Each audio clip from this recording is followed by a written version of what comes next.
Good morning, guys, or good afternoon, good evening. It's Dr. Liz Jenkins with Dr. Liz Coaching Home.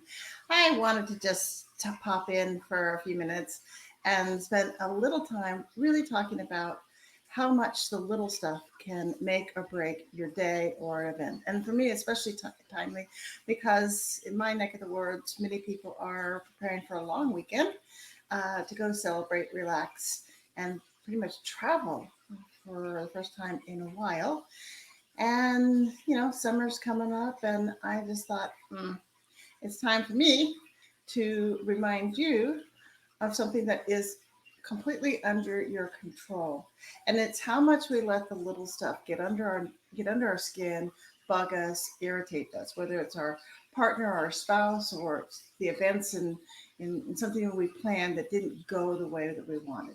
And what do I mean by that? I mean that in every situation, pretty much every situation, um, we focus on things. And sometimes our focus or our filter is on the joy and how beautiful it is, and how sweet they are, or how great the kids are, the pets. And sometimes when we're stressed, or we're rushed, or we're hurried, or if you're one of those couples that has become disconnected, dissatisfied, distant, our focus tends to be on not their assets, but their flaws. And so, as we're maybe getting ready for this long weekend holiday, we fail to notice that they're making the list, or we fail to um, remember that, or notice that they've got, we'll say, all the laundry done, or the camping gear is being organized. We don't notice that. We kind of gloss over that, and we focus on the flaws, like how much weight they put on lately, or how they can't complete a sentence, or that out of all the camping gear, they forgot the blow up mattress, and it's sitting, and we would have been laying on the dirt or something like underground. What we do is we have switched our filter to all the things that are wrong with them. And even if there's something that could be neutral, we start gathering that up and sticking it over on what's wrong with them. And before we know it, they can do no right.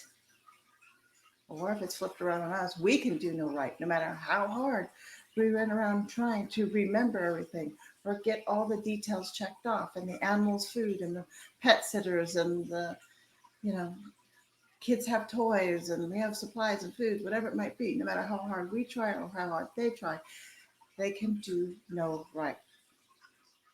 So stop a second and think about where's your filter right now on your relationship, on your spouse, your partner.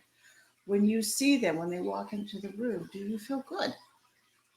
Or do you start kind of at some level critiquing them, or dismissing them, or mocking them in your head, or feeling impatient because they're talking and they don't get to the point?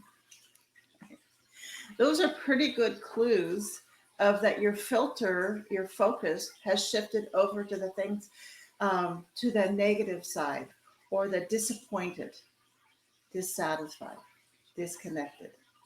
Because when we tend to have our needs not being met, what do? We start to feel hurt. And so we pull back, or we attack, and we gripe, and we pick.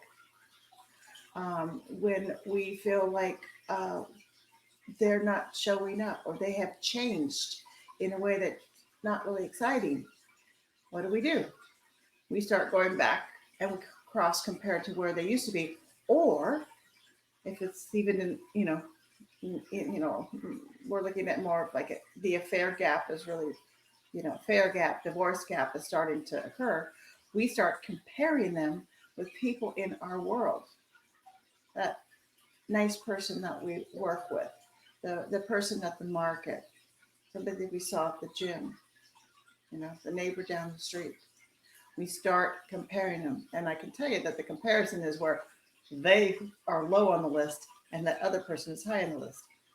You guys, that comparison, first of all, it's unrealistic, um, because that person down the street doesn't go through the same history and doesn't go through the same, how are we going to pay the bills, and the cat's throwing up and the kids are sick or whatever.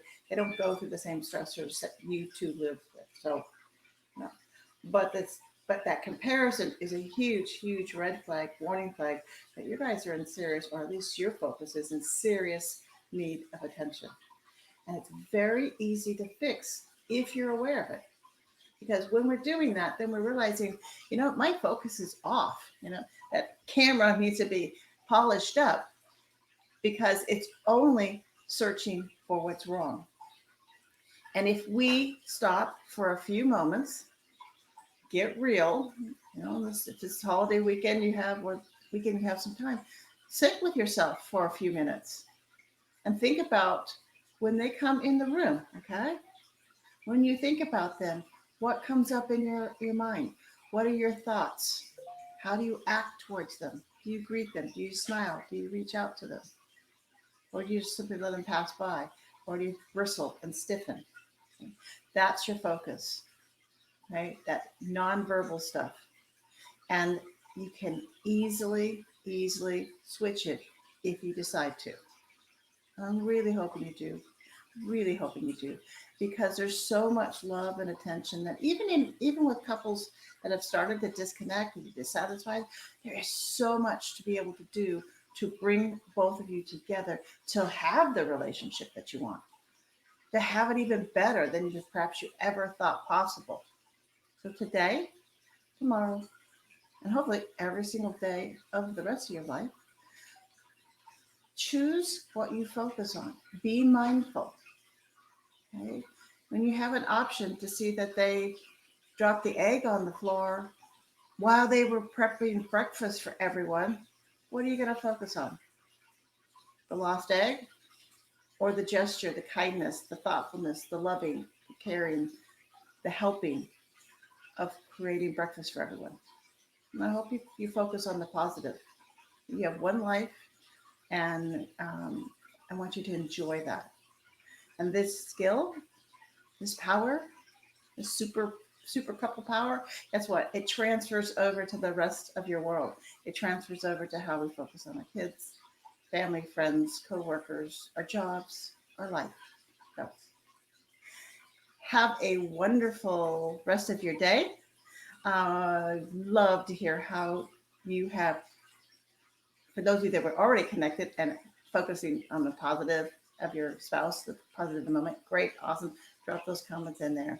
For those of you that realize, oops, I need a little polishing, what'd you switch? What'd you switch? What'd you take care of? Okay, gotta go. Take care. Drop me a comment below, or just DM me. Let's chat. Take care. Bye bye.